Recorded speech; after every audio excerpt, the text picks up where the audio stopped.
Wah, lama-lama ini berbahaya juga teman-teman ya. Oknum-oknum habaib ini melalui narasi-narasinya demi untuk melegalkan nasabnya agar diakui bahwa mereka adalah sah sebagai anak cucu keturunan Nabi Muhammad SAW. Tapi kalau lama-lama seperti meniru kelompok Syiah ya, membolehkan mencaci maki, mencela sekelas Abu Bakar, Umar teman-teman, asalkan yang mencela tersebut adalah para habaib atau anak cucu keturunan Nabi Muhammad Sallallahu Alaihi Wasallam.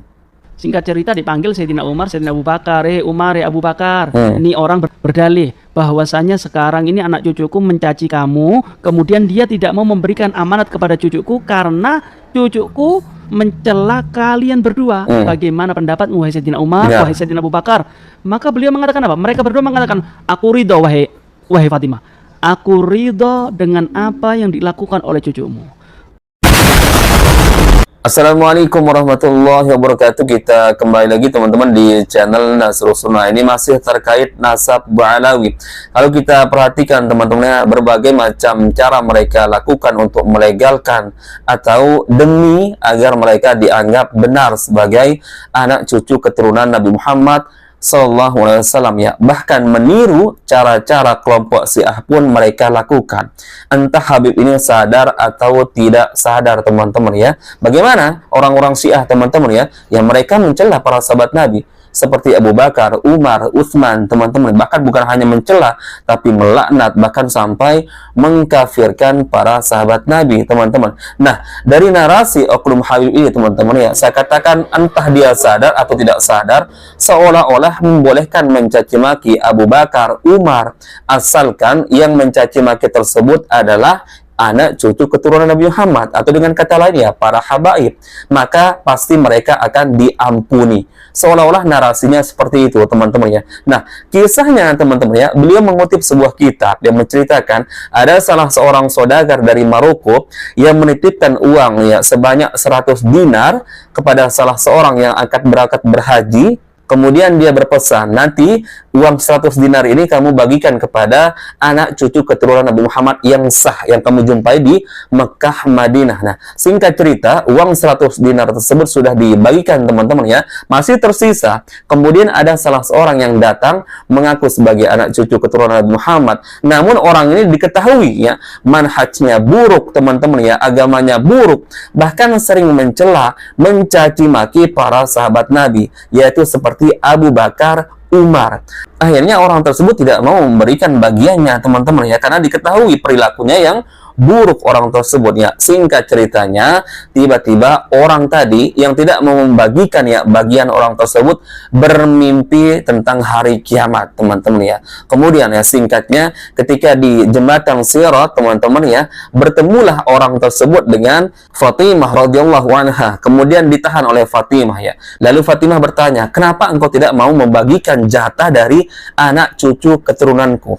Maka si tukang bagi uang ini teman-teman mengatakan, tenang dulu wahai Fatimah ya, dengarkan dulu ya, anak cucumu ini ya suka mencaci maki, mencela para sahabat Nabi seperti Abu Bakar, Umar. Kemudian Fatimah ya mendatangkan di situ di dalam mimpi tersebut, yaitu mendatangkan Abu Bakar, mendatangkan Umar. Kemudian bertanyalah Fatimah, bagaimana menurut pendapat wahai Abu Bakar, Umar ya, anak cucuku ini ya mencaci makimu, mencelamu, sehingga jatah atau bagiannya tidak diberikan oleh orang ini. Maka apa kata Abu Bakar dan Umar di dalam mimpi tersebut ya, wahai Fatimah, aku ridho apa yang dilakukan oleh anak cucumu. Seolah-olah teman-teman Abu Bakar mengatakan, aku ridho, aku ikhlas dicaci maki oleh anak cucumu. Ini subhanallah teman-teman ya, ini satu cerita yang sangat-sangat dikarang-karang teman-teman ya. Bagaimana mungkin ya Abu Bakar, Umar akan mengatakan seperti itu, selama itu yang mencaci maki adalah anak cucu keturunan Nabi Muhammad Sallallahu Alaihi Wasallam. Baik, kita simak dulu videonya teman-teman. Ada seorang laki-laki dari Maghrib, yaitu Maroko, sudah tekad bulat kepingin berangkat untuk menunaikan haji. Nah, saudagar kaya di kota Maghrib tersebut, Maroko, dengar bahwasanya ada orang soleh mau berangkat haji, maka titip uang kepada orang soleh tersebut yang akan berangkat haji.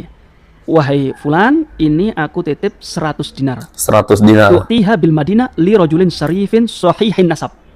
tolong ini uang ketika kamu sampai di kota Madinah bagi kepada Syarif keturunan Nabi Muhammad sallallahu alaihi wasallam yang nasabnya sahih. Diambil, berangkat ke kota Madinah. Kemudian ada satu Syarif aneh. Syarif ini aneh. Akidahnya bukan Ahlus Sunnah wal Jamaah. Akidahnya mencaci sahabat Nabi Muhammad sallallahu alaihi wasallam. Maka orang soleh ini geram, dongkol, nggak mau memberikan daripada amanat tersebut. Nggak mau. Kenapa? Karena akidahnya nggak sesuai dengan salaf-salafnya. Ditahan itu harta, nggak mau diberikan. Ketika malam hari, terlelap tidur, orang ini mimpi kiamat. Setelah kiamat, kemudian mau meniti jembatan Sirat. Ternyata orang ini ketika mau meniti jembatan Sirat ditahan oleh Hababah Fatimah Zahra. Ditahan oleh putri tercinta Nabi Muhammad sallallahu alaihi wasallam. Maka orang ini heran. Wahai putri Rasulullah, kenapa kamu mencegah aku untuk meniti jembatan Sirat?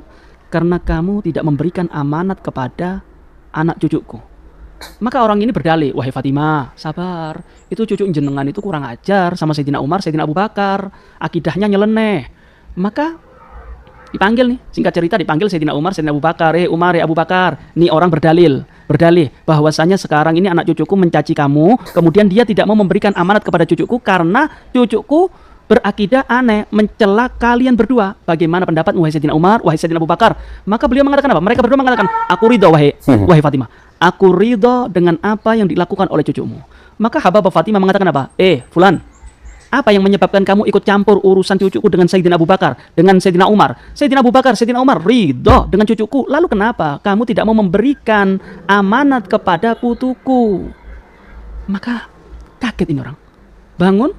Setelah bangun langsung dicari ini Sayyid yang akidahnya nyeleneh, dicari, dicium, dipeluk, dicium, kemudian wahai Sayyid, wahai Syarif, aku minta maaf. Ini ada amanat dari Maroko untuk engkau. Ini ada orang kaya memberi amanat kepada aku untuk membagi hartanya kepada keturunan Nabi Muhammad SAW yang sahihun nasab, yang nasabnya sahih, benar, berjalur kepada Nabi Muhammad SAW. Singkat cerita, walhasil ini Sayyid taubat kembali kepada akidah daripada salaf-salafnya. Nah, dari cerita ini kita bisa ambil pelajaran. Sayyidah Fatimah Zahra walaupun sudah meninggal dunia tetap perhatian kepada anak cucunya. Tuh, teman-teman ya, jelas ya narasinya di sini. Entah Habib ini sadar atau tidak sadar, ya mirip dengan kelompok Syiah, teman-teman ya. Yang mana orang-orang Syiah melegalkan mencela ya, bahkan mencaci maki, bahkan mengkafirkan para sahabat Nabi. Di sini saya tidak katakan bahwa oknum Habib ini memperbolehkan yaitu mengkafirkan para sahabat Nabi, tidak teman-teman ya. Tapi melalui narasi oknum Habib ini kita bisa menangkap teman-teman ya satu kesimpulan ya. Seolah-olah Habib ini mengatakan ya tidak mengapa mencaci maki para sahabat Nabi sekelas Abu Bakar, sekelas Umar, teman-teman, asalkan yang mencaci maki tersebut adalah dari kalangan keturunan Nabi Muhammad Sallallahu Alaihi Wasallam, atau dengan kata lain ya para habaibnya. Sudah jelas teman-teman, ini adalah sebuah statement yang sangat menyesatkan.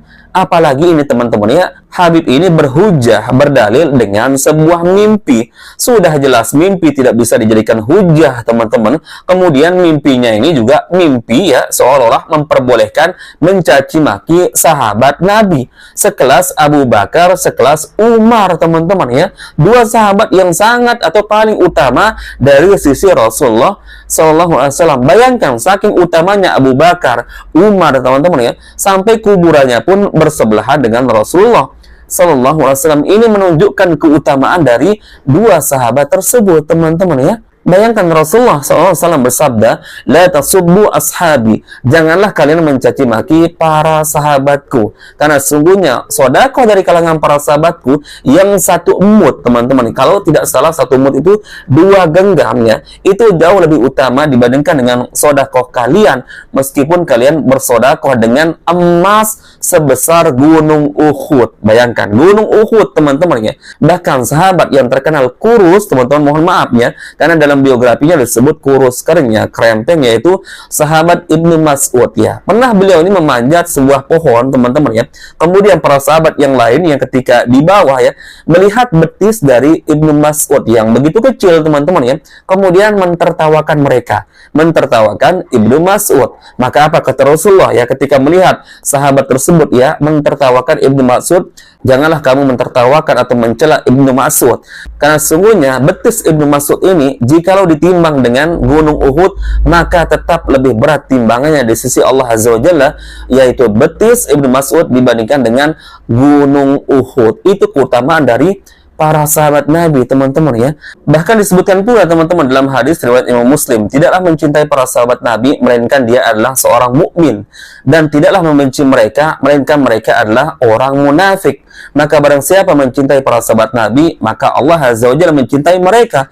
Dan siapa yang mencaci maki, mencela, membenci para sahabat Nabi, maka Allah pun seperti itu ya, jauh lebih benci daripada kebencianmu terhadap para sahabat Nabi. Dan teman-teman, kita tahu ya, kelompok di dunia ini yang paling membenci para sahabat Nabi, mencaci maki, mencela adalah siapa? Kalian tahu pasti kan?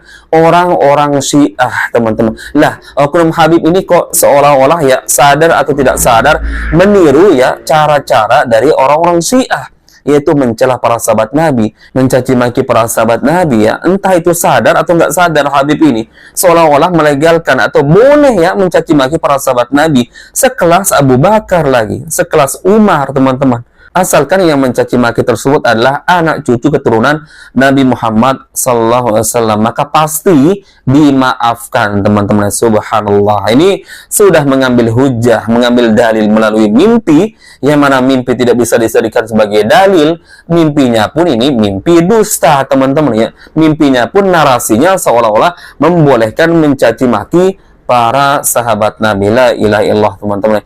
Ini kok lama-lama seperti meniru kelompok Syiah, teman-teman ya, yang memperbolehkan, melegalkan mencaci maki, bahkan sampai mencela para sahabat Nabi ya. Bedanya di sini para sahabat Nabi dikafirkan oleh orang-orang Syiah ya, tapi oknum Habib ini tidak sampai seperti itu ya, tapi memperbolehkan ya, seolah-olah sadar atau tidak sadar, yaitu mencaci maki, mencela sekelas sahabat Nabi, yaitu Abu Bakar, Umar lagi. La ilaha illallah, yang jelas-jelas dijamin masuk surga, teman-teman ya. Dan begitu utamanya ya dua sahabat tersebut ya di sisi Rasulullah. Bahkan siapa yang menemani Rasulullah ketika Rasulullah dikejar oleh pasukan kafir Quraisy, teman-teman ya, kemudian bersembunyi di Gua Tsur, yaitu siapa? Abu Bakar, teman-teman. Dan siapa yang pertama kali mempercayai kalau Rasulullah pernah Mi'raj, teman-teman, sampai menembus langit pertama sampai ke-7, kemudian ke Sidratul Muntaha bertemu dengan Allah Azza wa Jalla untuk menerima perintah sholat? Siapa yang pertama kali membenarkan tersebut? Yaitu Abu Bakar, teman-teman ya. Di saat para sahabat lain masih meragukan kisah tersebut ya, Abu Bakar ternyata, teman-teman, adalah orang pertama yang membenarkan atau mempercayai kisah Rasulullah Mi'raj bertemu dengan Allah Azza wa Jalla. Makanya Abu Bakar dijuluki dengan Asy-Siddiq, teman-teman, yang mempercayai, karena beliau adalah Abu Bakar yang pertama kali mempercayai cerita tersebut. Bukan cerita lagi, tapi ini kisah nyata ya, dimasukkan ke dalam Al-Quran, teman-teman. Baik, mungkin itu yang bisa kita share-share, teman-teman, di video kali ini. Semoga bermanfaat, teman-teman, dan hati-hati terhadap doktrin-doktrin seperti ini, apalagi sampai meniru cara-cara kelompok Syiah. Barakallahu fikum. Insya Allah kita bertemu lagi di video berikutnya. Assalamualaikum warahmatullahi wabarakatuh.